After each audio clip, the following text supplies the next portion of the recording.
नए नए ड्राइवर्स को हायर करती हूँ, न्यू कमर्स को। अदरवाइज तो थोड़ा सा टफ हो जाता है। कहते हैं ना स्टार्टिंग में थोड़ी धक्के खाने वाली बात हो जाती है, क्योंकि जैसे मैंने इतने सारे एक्सपीरियंस लिए। मतलब एक कंपनी ने जिसने मेरे को जितनी पे रेट बोली थी उससे कम पे रेट पे रखा। मेरे पास क्लास 1 का लाइसेंस है, इसमें 7 तरह के व्हीकल्स को मैं ऑपरेट कर सकती हूँ।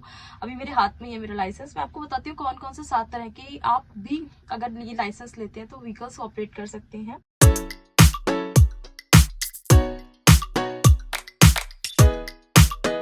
Hello everyone, welcome to my new blog.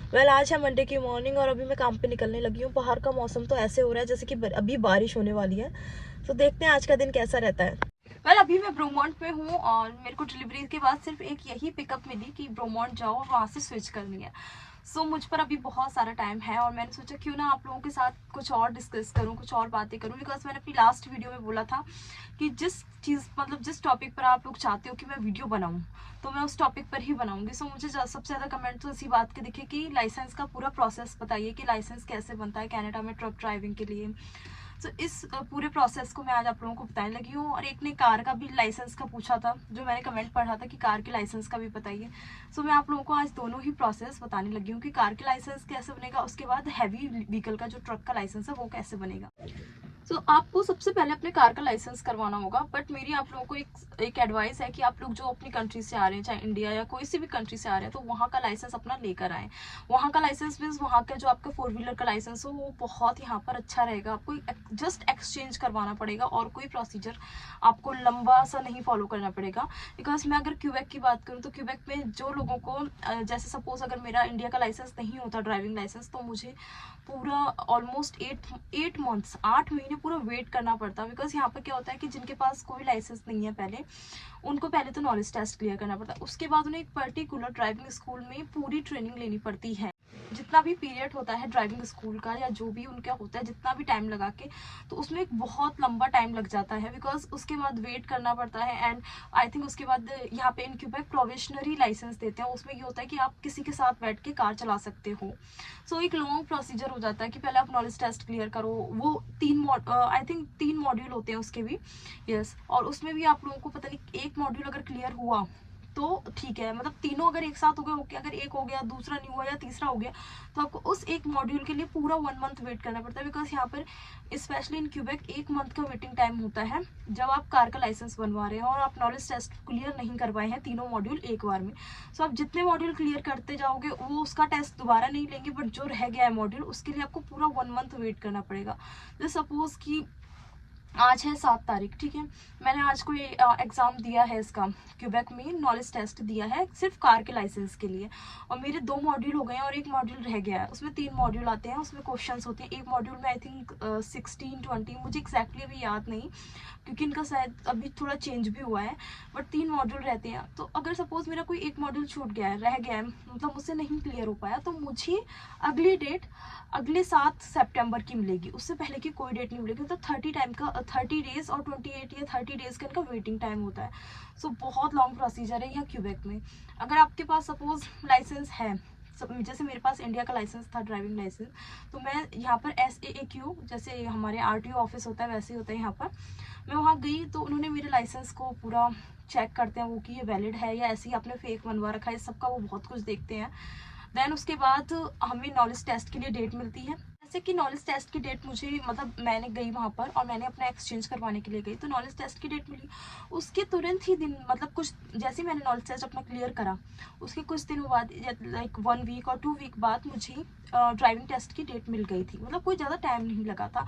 लेकिन अगर यही मैं अपना इंडिया से लाइसेंस बनवा के नहीं लाती तो मुझे 8 मंथ्स वेट करना पड़ता, मतलब 8 महीने पूरे सिर्फ कार के लाइसेंस के लिए। लेकिन एक बात मैं बोलूँगी कि क्यूबेक में थोड़ा सा टाइम ज़्यादा लगता है, थोड़ा मतलब ये एक लेंथी प्रोसेस है यहाँ पर। बट अगर आप लोग ऑन्टेरियो से बनवाएंगे तो बहुत इजीली बन सकता है ऑन्टेरियो से। बिकॉज वहाँ पर मेरे को जितना पता है कि अगर आपका नॉलेज टेस्ट क्लियर नहीं हुआ तो आप 10 मिनट बाद जाके दोबारा दे सकते हो। वहाँ पर इतना लंबा टाइम नहीं लगता। अगर यहाँ पर आपका लाइसेंस है तब भी नॉलेज टेस्ट अगर आपने नहीं क्लियर कर पाए हो, मतलब अगर आप अपने कंट्री से लाइसेंस लेकर आए हो जैसे मैं, और अगर नॉलेज टेस्ट में मैं कोई एक मॉड्यूल में रह गई तो मुझे फिर से 1 महीने का वेट करना पड़ेगा। वेटिंग टाइम दोनों के लिए बराबर है, चाहे आपका अपने कंट्री से लाइसेंस हो या ना हो, और मतलब दोनों के लिए इक्वल ही है वेटिंग टाइम। तो वेटिंग टाइम का कोई खास नहीं है, बस ये है कि आप ये ट्रेनिंग से बच जाओगे, जो स्कूलों में जाके आपको ट्रेनिंग लेनी पड़ेगी, इन सारे मतलब एक लंबे से प्रोसीजर से आप बच जाओगे और आपका एक्सपीरियंस भी काउंट होगा, जो आपकी अपनी कंट्री का लाइसेंस पर एक्सपीरियंस है वो काउंट होगा। तो ये बहुत ही अच्छी बात है एंड सबके लिए मेरे को यही एडवाइस है कि जो भी आए अपने एटलीस्ट लाइसेंस अपनी कंट्री से लेकर आए, तो आपके लिए बहुत हेल्पफुल होगा यहाँ पर। इसके बाद जो नेक्स्ट स्टेप है वो है आपका हैवी व्हीकल लाइसेंस का, जो ट्रक का लाइसेंस, जिसके लिए सारे लोग पूछते हैं कि ट्रक का लाइसेंस कैसे बनेगा या उसका क्या प्रोसीजर है। तो नेक्स्ट स्टेप है, पहले आपके पास कार का लाइसेंस होना चाहिए, उसके बाद आप अपना ट्रक के लाइसेंस के लिए अप्लाई कर सकते हैं। सो यहाँ पर जो ट्रक का लाइसेंस होता है उसे कहते हैं क्लास 1 का लाइसेंस, क्लास 1 होता है उसमें। सो उसको बोलते हैं क्लास 1 का लाइसेंस एंड ऑन्टेरियो में उसे एजेड बोलते हैं, जिसमें आप ट्रक चला सकते हो और मतलब ट्रक के लिए ही है, ये हैवी व्हीकल लाइसेंस होता है। यहाँ पे इन क्यूबेक एक लाइसेंस, जैसे क्लास 1 का लाइसेंस मेरे पास है तो मैं 7 तरह के अलग अलग व्हीकल्स चला सकती हूँ। ये मेरा लाइसेंस मेरे हाथ में है, इसमें मैं class 1, class 2, class 3, class 4A, class 4B, class 4C और क्लास 5, ये ऐसे 7 व्हीकल्स मैं अपने चला सकती हूँ एक लाइसेंस से। सो अगर मेरे पास ट्रक का लाइसेंस तो मैं इन 7 तरह के अलग अलग जो भी क्लासेस के लाइसेंस हैं वो सारों को मैं चला सकती हूँ। जैसे मेरे पास क्लास 1 का लाइसेंस है, इसमें 7 तरह के व्हीकल्स को मैं ऑपरेट कर सकती हूँ। अभी मेरे हाथ में ये मेरा लाइसेंस, मैं आपको बताती हूँ कौन कौन से 7 तरह के आप भी अगर ये लाइसेंस लेते हैं तो व्हीकल्स ऑपरेट कर सकते हैं। इसमें class 1, class 2, class 3, class 4A, class 4B, class 4C और क्लास 5, ये 7 तरह के व्हीकल्स को ऑपरेट करने के लिए मैं एलिजिबल हूँ। अब मैं आपको इनके बताती हूँ कि कौन कौन से इसके अंदर व्हीकल्स आते हैं। क्लास 1 में तो ये 53 फीट जो लॉन्ग ट्रेलर और प्लस ट्रक के साथ मैं जो चलाती हूँ वो वाला आता है। क्लास 2 में आते हैं जो मिनी बस और जो बसेस होती हैं पैसेंजर 24 पैसेंजर प्लस, मतलब मोर देन 24 पैसेंजर भी हो सकते हैं, जो जितनी भी बसेस होती हैं वो आती हैं। एंड क्लास 3 में आता है स्ट्रेट, जो छोटा ट्रक होता है, स्ट्रेट बॉडी ट्रक जिसे बोलते हैं हम, वो आता है। 4A में आते हैं जितने की इमरजेंसी व्हीकल्स होते हैं, जितने भी इमरजेंसी व्हीकल्स लाइक एम्बुलेंस या फिर फायर ब्रिगेड, जितने भी मतलब ऐसे टाइप के व्हीकल्स होते हैं वो आप ऑपरेट कर सकते हो। 4B में आता है, फिर से वही आ जाता है मिनी बस या बसेस लेस देन 24 पैसेंजर, तो उनके मतलब 24 पैसेंजर से कम हो या किसी भी तरह की बसेस हो वो ऑपरेट कर सकते हैं। क्लास 5 में आपको बताइए ऑटोमोबाइल, लाइक जिसमें आप अपनी कार को ऑपरेट कर सकते हो, इस तरह के होते हैं। ये 7 तरह के आप एलिजिबल हो अगर आपके पास क्लास 1 का लाइसेंस है तो। सो राइट नाउ मैं अभी इन 7 तरह के अलग अलग व्हीकल्स को चलाने के लिए, ऑपरेट करने के लिए एलिजिबल हूँ। बट मैं आपको इसका पूरा प्रोसेस बता देती हूँ। जैसे मैंने पहले क्लास 5 का लिया लाइसेंस, बिकॉज क्लास 5 का licence is the basic licence, तो आपको सबसे पहले तो क्लास 5 का लाइसेंस लेना पड़ेगा, जिसे हम कार का लाइसेंस कहते हैं। क्लास 1 के लाइसेंस के लिए 5 स्टेप्स होते हैं, जिसमें सबसे पहला स्टेप होता है एलिजिबिलिटी। आपका क्राइटेरिया देखा जाता है, आपकी एलिजिबिलिटी देखी जाती है कि आप लाइसेंस लेने के लिए एलिजिबल है भी या नहीं। उसका सबसे पहला इंपॉर्टेंट है कि आपके जो पॉइंट्स होते हैं क्लास 5 जो हम कार चलाते हैं उस लाइसेंस पे जितने हमारे को पॉइंट्स मिलते हैं 13 या 15, सो उसमें हमारे पॉइंट्स ना कभी डीमेरिट्स नहीं हुए हो, मतलब लाइक 4 से ज़्यादा डीमेरिट्स नहीं हुए हो। 4 से कम हो तो इट्स ओके, आप एलिजिबल हो ट्रक के लाइसेंस के लिए, बट 4 या 4 से ज़्यादा पर आप एलिजिबल नहीं हो। उसमें ये एक्चुअली होता है कि जब कभी कभी हम कुछ रूल ब्रेक्स कर देते हैं, लाइक रेड लाइट है और हम निकल गए हैं तो उसके डीमेरिट्स पॉइंट हैं। सो बहुत सारे ऐसे करके ना डीमेरिट्स पॉइंट्स हो जाते हैं कभी कभी, जैसे ओवरटेक कर रहे हैं, येलो लाइन होती है यहाँ बीच में, एक आने की एक जाने की, अगर आपने ओवरटेक कर लिया उसे समटाइम्स देख के पुलिस वाला उस पर भी डीमेरिट्स पॉइंट्स दे देते हैं। सो आपके डीमेरिट्स पॉइंट्स ना हो तो आप एलिजिबल हो। अगर 2 है 3 है तो इट्स ओके, बट 4 या 4 से ज़्यादा पे आप एलिजिबल नहीं हो उसको करने के लिए, ट्रक के लाइसेंस को लेने के लिए आप एलिजिबल नहीं हो। सो मेक श्योर जब भी आप कार चला रही हो और आपको ट्रक का लाइसेंस बनाना हो, सो आप आपके डीमेरिट्स पॉइंट्स ना ही हो तो बेटर है। आप ये सोचो कि अच्छे से आप कार चलाओ और पूरे रूल्स फॉलो करो। अदरवाइज जो यहाँ पर स्पेशली इन क्यूबेक अगर आपके एक बार डीमेरिट्स पॉइंट्स होते हैं तो आई थिंक 2-3 साल लगते हैं उसे वापस आने में।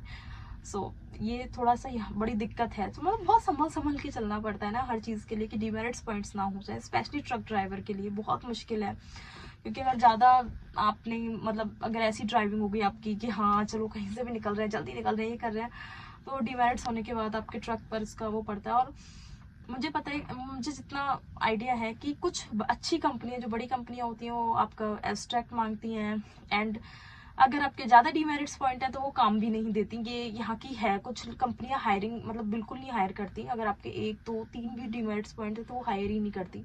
उनके लिए डजेंट मैटर कि आपके 4 हैं, 4 से कम है, ज़्यादा है, वो कुछ भी डीमेरिट्स पॉइंट पे हायर ही नहीं करती। मैं जानती हूँ उन कंपनी को, बट मैं क्या नाम लूँ।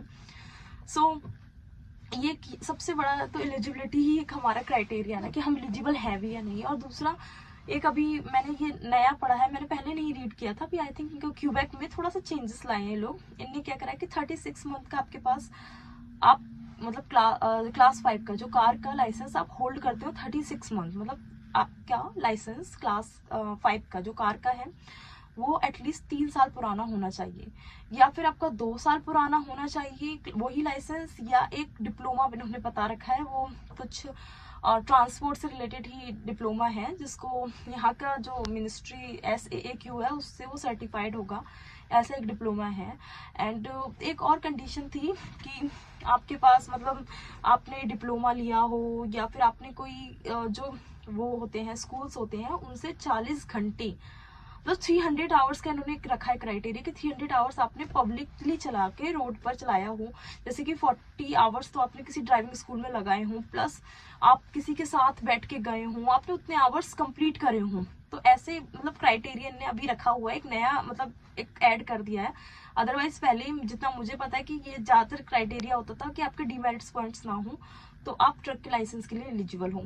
ओके चलिए, पहला तो आई थिंक हर किसी का पूरा हो ही जाएगा बिकॉज डीमेरिट्स पॉइंट्स अगर जिसने अच्छे से कार चलाई होगी तो इतने तो होंगे नहीं डीमेरिट्स पॉइंट जितना मुझे लगता है। दूसरा, जब हम अपनी कंट्री से आए हैं तो हमारा लाइसेंस पहले ही पुराना होता है तो उसको काउंट होता है एक्सपीरियंस। तो 36 मंथ तो मुझे नहीं लगता कि कोई बहुत बड़ी बात है, क्योंकि 3 साल या 2 साल का पुराना तो हो ही जाता है लाइसेंस हमारे कार का। अच्छा, नेक्स्ट स्टेप इसका आता है मेडिकल। उसके लिए एक PDF इन्होंने डाल रखा है, इनकी वेबसाइट पे पढ़ाई है, वहां से जाके आपको PDF डाउनलोड करना है और आपको किसी भी क्लिनिक पे जो SAAQ के लिए मेडिकल करते हो वहां जाना है। और ये इसमें सिर्फ 100 से $150 का ही वो आता है खर्चा जब आप मेडिकल करवाते हो, उससे ज़्यादा का नहीं आता। अगर इससे ज़्यादा कोई आपसे मांग रहा है तो आप समझ लीजिएगा कि ये ऐसे ही ज़्यादा ले रहा है, बट 100 या 150 से ज़्यादा कुछ भी चार्जेस नहीं है इसके। कोई भी आप कहीं पर भी जाके मेडिकल करवाते हो तो कहीं पर भी मतलब वो SAAQ के लिए आप कॉल कर सकते हो किसी भी क्लिनिक को कि मुझे मेडिकल करवाना है, वो पूछेंगे किस लिए करवाना है तो आप कह सकते हो SAAQ के लिए, लाइसेंस के लिए करवाना है। तो उसके लिए 100 या 150 से ज़्यादा कुछ नहीं लगता, उसमें कुछ भी नहीं होता मेडिकल में। जस्ट मोस्टली वो आईसेट चेक करते हैं, मेरी तो आईसेट ही चेक करी थी उन्होंने कि ये दिखा कर ना वो हमारे इंडिया की तरह चार्ट दिखा के कि ये आप पढ़ सकते हो या ये नहीं पढ़ सकते, वो सब कुछ खास नहीं होता, आधे घंटे का काम होता है बट वो साइन कर देते हैं। सो आप उसको जाकर फिर SAAQ में वहाँ पर सबमिट करा सकते हो और उसके बाद आप अपनी वहाँ से नॉलेज टेस्ट की डेट ले सकते हो, वहाँ से ले सकते हो या ऑनलाइन भी ले सकते हो। सो जैसे आपको ठीक लगे वैसे आप अपनी नॉलेज टेस्ट की डेट ले सकते हो। अब नॉलेज टेस्ट में जितना मुझे याद है 3 मॉड्यूल होते हैं, सो उनको आपको क्लियर करना होता है। नॉलेज टेस्ट में एक तो एयर ब्रेक का होता है, उसमें सारा ट्रांसमिशन का सब कुछ होता है कि वो PDF मतलब मैंने तो 3 PDF पढ़े थे, जिसमें सबसे पहला एयर ब्रेक का था, वो सबसे इजीली मेरा निकल गया था। उसमें पहला एयर ब्रेक का होता है, दूसरा और भी रूल्स जितने भी इनके रूल्स रेगुलेशन से उनसे रिलेटेड होते हैं वो PDF वो इनकी वेबसाइट पर भी पढ़े, आप वहाँ से भी रीड कर सकते हैं। इनकी एक हैंडबुक होती है जिसे परचेज कर लो और उसके बाद भी आप वहाँ से रीड कर सकते हो सारे क्वेश्चन। सो वैसे तो ये होता है कि अगर आप गए और आपका सपोज नहीं क्लियर हुआ तो मोस्टली वही क्वेश्चन रिपीट होकर नेक्स्ट टाइम आ जाते हैं और 1 वीक के अंदर आप दोबारा भी डेट उसकी ले सकते हो, इतना बड़ा कोई बात नहीं है उसकी नॉलेज टेस्ट की। जो ट्रक का नॉलेज टेस्ट है उसमें 1 वीक का ही टाइम होता है, उससे ज़्यादा का नहीं। इसमें 1 महीने वाला कोई सीन नहीं है। इसमें आपका आज नहीं हुआ क्लियर तो आप अगले हफ्ते जाके फिर से दे सकते हो, उसके अगले हफ्ते जाके फिर से दे सकते हो और वही सब रिपीट हो के क्वेश्चन आ जाएंगे तो आई थिंक 2-3 हफ्ते में क्लियर भी हो जाता है। और उसकी जो अमाउंट होती है वो $12 होती है, जितना मुझे याद आ रहा है, $12 समथिंग होती है सेंट्स, इससे ज़्यादा नहीं होती। सो अच्छा है कि आप लोग ऐसे भी करके कर सकते हो, बट मैं तो कहूँगी कि ढंग से PDF को रीड करो, ढंग से रीड करके पहली बार में ही निकाल दो तो बेस्ट है। कौन $12 बार बार देता रहे। उसके बाद अगर आपका ये हो गया, नॉलेज टेस्ट क्लियर हो गया, सब कुछ हो गया, देन आपका टाइम आता है एक पर्टिकुलर अच्छे से किसी जो ड्राइविंग स्कूल होता है उससे ट्रेनिंग लेने का। वहाँ से ट्रेनिंग लो, परफेक्ट ट्रेनिंग ले लो, जितना आपको लगे कि हाँ नाउ आई एम 100% श्योर कि अब मैं ट्रक का लाइसेंस क्लियर कर लूँगा, है ना। रोड टेस्ट उसमें भी 2 तरह के होते हैं एक्चुअली, यहाँ पर तो मुझे 2 ही लगता है। आई थिंक ऑन्टेरियो में 3 टाइप्स के होते हैं।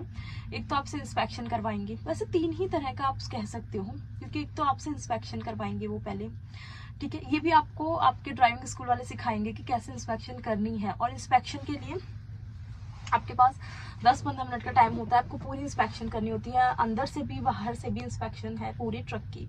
सो वो तो आपको ड्राइविंग स्कूल वाले बढ़िया से अच्छे से समझा देंगे। तो एक अच्छे से ड्राइविंग स्कूल से ही सीखना। मतलब यहाँ पर ना क्यूबेक में बहुत ज़्यादा ड्राइविंग स्कूल खुल गए हैं, कुछ जस्ट इतनी कम अमाउंट पर भी आपको सिखा रहे हैं। बट मैं थोड़ी सी सरप्राइज्ड हूँ कि इतनी कम अमाउंट पे कैसे, मतलब आई डोंट नो। बट आपको खुद से देखना है, जिसकी अच्छे रिव्यूज हो, रेटिंग्स हो, जो आपको सही लगे कि हाँ यहाँ पर सीखना बेस्ट है, वहां से सीखिएगा उसी ड्राइविंग स्कूल से। बिकॉज आप इतना पैसा लगाओगे, 2-3 हज़ार तो लग ही जाएंगे आपके डॉलर, है ना, इसको सीखने में। अगर आप 20 आवर्स की क्लासेस लेते हो, मतलब मैं तो कहूँगी कि थोड़ी ज़्यादा की ही लो, आप ठीक से सीखो। अगर मैनुअल पे सीख रहे हो तो आपको ज़्यादा टाइम की लेने की ज़रूरत है। अगर ऑटोमेटिक पे है तो उतनी बड़ी कोई बात नहीं है, बस इंस्पेक्शन ढंग से सीख लो कि कैसे है बाहर। एक एक चीज़ को आपको करके दिखाना पड़ेगा। आपको टायरों पर हाथ मतलब ग्लव्स पहन के हाथ करके कि इसमें थ्रेड्स ओके हैं, कहीं कुछ नहीं है, जो इनके बॉल्व हैं वो ठीक है, इसमें से कहीं से एयर मतलब लीक नहीं हो रही, कुछ नहीं हो रही। आपको एक चीज़ उनको मेंशन करके दिखानी होगी, और ऐसे नहीं कि आपने रट्टा मार रखा है, थोड़ा सा जेन्युइन होके दिखाना पड़ेगा, थोड़ा सा करके। उससे पहले बहुत सारी वीडियो पड़ी हुई है यूट्यूब पे, आप वो सब देख कर भी अच्छे से समझ सकते हो कि हाँ कैसे हमें बताना है। बिकॉज मुझे जितना एक आध बार समझा दिया था जो मेरे जहाँ से मैंने इसको ड्राइविंग स्कूल से लिया, तो उन्होंने एक दिन में थोड़ा समझा दिया था अच्छे से। उसके बाद मैंने ना उन्होंने एक पेपर दिया पूरा कि स्टेप बाय स्टेप कहाँ से हमने अपनी स्टार्ट करनी है, कि यहाँ से सबसे पहला पॉइंट इंस्पेक्शन का ये है, सेकंड ये है, थर्ड ये है। तो मैंने उसको ना अपने माइंड में बिठा लिया था, और मैंने बहुत सारी वीडियोस देखी थी जो इससे रिलेटेड थी ना, और उन्होंने ढंग से अच्छे से एक्सप्लेन किया था। उसके बाद अंदर की इंस्पेक्शन वो बैठेगा आपके साथ में, जो पैसेंजर वाली सीट है उस पर। उसके बाद वो बहुत कुछ चेक करते हैं, गवर्नर कट और एयर लीक तो नहीं हो रही, ये सब ब्रेक बहुत कुछ आपसे चेक करवाएंगे। जो पॉइंट्स हैं एग्जैक्टली आपको उनको सारे पॉइंट्स चेक करके दिखाने हैं, और उनका सेटिस्फेक्शन बहुत ज़रूरी है। उसके बाद वो सेकंड आपको लेके जाएंगे रोड पर, पहले नॉर्मल से रोड पर चलाएंगे, फिर हाईवे में एंटर करवाएंगे, फिर बहुत ही, एक तो मुझे तो बहुत ही ज्यादा वैसा ना जैसे एकदम ही शार्प कर्व, जो बिल्कुल ही कर्व भी होता है ना वैसा, उससे एग्जिट लेना था। सो वो थोड़ा सा ना, अब नया नया बंदा जब नया नया ट्रक और इतना बड़ा ट्रेलर चला रहा हो, थोड़ा सा तो नर्वस होता ही है ना। ऊपर से हमें ये भी ध्यान रखना होता है कि कहीं हम फुटपाथ पे ना चढ़ा देना, जब हम टर्न कर रहे हो तो फुटपाथ पे, बिकॉज सेफ्टी वो लोग बहुत चेक करते रहते हैं। ऐसे टाइम पूरा टाइम उनका ध्यान साइड के मिरर्स पर होता है, वो पूरा चेक करते रहते हैं कि आपने सेफ्टी से कर रहे हो कि नहीं कर रहे हो। एंड उसके बाद वो आपको देंगे 5 मिनट बैकअप के लिए। ये सब मैं आपको क्यूबेक का बता रही हूँ, बिकॉज मैं जो फेस कर चुकी हूँ, जिस चीज़ से आ चुकी हूँ, मैं वही बता रही हूँ। उसके बाद ना वो आपको देंगे 5 मिनट्स, आपको उसमें बैकअप लगानी है। 2 येलो कलर की ऐसे लाइन होती है, उसके बीच में आपको अपना पूरा परफेक्ट बैकअप लगानी है। अब जब वो आपको बोलेंगे कि आप एस में बैकअप लगाओ, मुझे बोला उन्होंने एस में लगाओ, मतलब एस में मीन्स जैसे हम ऐसे ट्रोक लेके ऐसे करके और फिर उसको बैक में वैसे लेकर आएंगे, जैसे हम एस वाली बैकअप लगाते हैं। जो जिनने ट्रक चला रहे होंगे जिनको, उनको पता होगा। मेरे को तो उन्होंने वही बोला कि आप एस में करके फिर बैकअप करो यहाँ पे। सो लकीली उस टाइम पर मेरी बैकअप बिल्कुल परफेक्ट लग गई थी। मेरा एग्जामिनर था, वो सिगरेट पीने के लिए सिगरेट को जैसे जलाने लगे, उससे पहले मेरी बैकअप लग गई थी। तो वो काफ़ी खुश भी थे, है ना, कि या वेल डन। और फिर वो आके बोलते हैं miss Tiwari you pass the examination and all that. So ऐसा ही होता है, कोई खास इतना भी बड़ा हुआ नहीं है जितना होता हमें लगता है कभी कभी कि अरे ये बहुत टफ होगा, ये होगा। नहीं, ठीक है, बस आप एक अच्छे से ट्रेनिंग लो, एक अच्छे से स्कूल से ट्रेनिंग लो। सो ये अगर आप तीनों चीज़ें पास क्लियर कर जाते हो, इंस्पेक्शन, रोड और बैकअप, बस उसके बाद आपके हाथ में लाइसेंस, दैट्स इट। उसके बाद आपने बस ये वो वाली कंपनियां सर्च करनी है, वो वाली कंपनियां फाइंड आउट करनी है जो आपको नए एक ड्राइवर को जॉब देती हूँ। फिर उसके बाद थोड़ी सी मेहनत है, एक्चुअली लाइसेंस बनने के बाद थोड़ी ज़्यादा मेहनत है, बिकॉज आपको कहीं कहीं काम मिलेगा, कहीं नहीं मिलेगा। कुछ कंपनियां जस्ट कहेंगी कि हमें एक्सपीरियंस बंदे ही चाहिए, हमें एक्सपीरियंस ड्राइवर चाहिए। बट कुछ कंपनियां हैं जो बड़ी कंपनियां होती है, जिनके 100-200 अपने ट्रक चल रहे होते हैं, वो इतना बॉदर नहीं होते, बिकॉज इंश्योरेंस इजीली हो जाती है ड्राइवर की। आप लोगों को सर्च करना है स्टार्टिंग में कि लाइसेंस, जैसे आपने लाइसेंस आज लिया, अब उसके बाद वो कंपनियां देखो, फाइंड आउट करो जो नए नए ड्राइवर्स को हायर करती हों, न्यू कमर्स को। अदरवाइज तो थोड़ा सा टफ हो जाता है। कहते हैं ना, स्टार्टिंग में थोड़ी धक्के खाने वाली बात हो जाती है, क्योंकि जैसे मैंने इतने सारे एक्सपीरियंस लिए, मतलब एक कंपनी ने जिसने मेरे को जितनी पे रेट बोली थी उससे कम पे रेट पे रखा, मुझे बताया ही नहीं कि मेरी पे रेट उनने सडनली चेंज कर दिया है। मुझे उसी की टाइप दूसरी कंपनी में मुझे भेज दिया, और मुझे कुछ भी नहीं पता। और जब मैंने पूछा तो उन्होंने कहा हाँ पे रेट सेम है, बट मेरे पास जब पेपर्स आए तब मुझे पता चला पे रेट कम थी, $5 का डिफरेंस था दोनों में। सो ऐसे करती हैं स्टार्टिंग में कंपनियां, ऐसा बहुत कुछ होता है। तो आपने बस ढंग से फाइंड आउट करना है कि कौन सी बेस्ट कंपनी है। जो अपने फ्रेंड्स हैं या जो अपने फ्रेंड सर्कल है, आपको उनको जो चलाते हो ट्रक, आप उनसे भी कह सकते हो कि भाई अपनी कंपनी में जॉब लगवा दे, होता है ना। तो यही है कि एक बार लाइसेंस बन जाए, फिर थोड़े सा स्ट्रगल है एक्चुअली। मेरे को लगता है लाइसेंस बनने तक स्ट्रगल नहीं है, लाइसेंस बनने के बाद थोड़ा स्ट्रगल रहता है, थोड़ा सा। अगर जान पहचान हो तो वो भी स्ट्रगल नहीं होता। सो बस एक बार जॉब मिल गई, बस आपका 1 साल का एक्सपीरियंस हो गया, फिर तो कोई भी कंपनी ने आपको रखना ही रखना है। फिर कैसे कोई कंपनी कह सकती है कि नहीं हमें तो एक्सपीरियंस चाहिए, हम पर तो ऑलरेडी एक्सपीरियंस है। जब आप 1 साल के अराउंड कहीं कर लोगे काम, तो फिर तो कोई कंपनी आपको रखने से मना नहीं करेगी। आई होप आप लोगों को मेरी ये वीडियो पसंद आया और काफ़ी इन्फॉर्मेटिव लगे। सो मुझे सब्सक्राइब करना बिल्कुल मत भूलना, और वीडियो को जितने ज़्यादा आप शेयर कर सकते हो उतनी करना, लाइक करना, कमेंट भर के करना।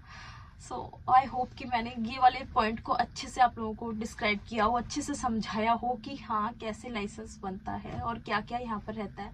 उसके साथ साथ मैं आपको एक बात और बता देती हूँ, बिकॉज उसके बाद शायद कोई कह सकता है कि लाइसेंस में एग्जैक्टली कितना खर्चा आता है। सो मॉन्ट्रियल में लाइसेंस बनवाने में 3000 तक का ही आएगा आपको एक्सपेंस, और अगर आप ओंटारियो से बनवा रहे हैं तो आई थिंक 5 to 6,000 भी हो सकता है, या 7,000 भी, डिपेंड्स।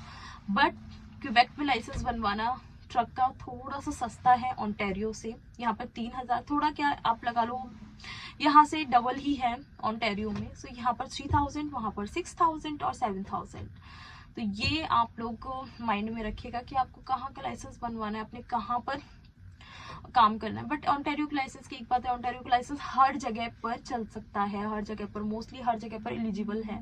बट आजकल क्यूबेक में थोड़ा सा हो गया है कि क्यूबेक वाले आजकल ओंटारियो के लाइसेंस को एक्सेप्ट नहीं कर रहे, बट यूजली ओंटारियो का लाइसेंस हर जगह पे एक्सेप्टेबल है, और क्यूबेक का लाइसेंस कुछ कुछ प्रोविंस में, जो स्पेसिफिक प्रोविंस है, वहीं पर एक्सेप्टेबल है। सो आप लोग को जो भी लाइसेंस बनवाना चाह रहे हो यहाँ आकर, वो थोड़ा सा इस बात को ध्यान में रखें कि आपने कहाँ पर एग्जैक्टली रहना है, आगे कहाँ पर आपने मूव करना है, उसके अकॉर्डिंग ही आप अपना लाइसेंस बनवाएं। बिकॉज क्यों अपना इतना पैसा वेस्ट करना, डॉलर्स वेस्ट करने बेसिकली, क्यों इतने डॉलर्स वेस्ट करने। लाइक 3000 अगर आपने यहाँ पे वेस्ट कर दिया और आप ओंटारियो चले गए, तो फिर आपको फिर से स्टार्टिंग से स्टार्ट करना पड़ेगा। लाइक क्लास 5 का वहाँ चलेगा नहीं, आपको उसको एक्सचेंज करवाना पड़ेगा।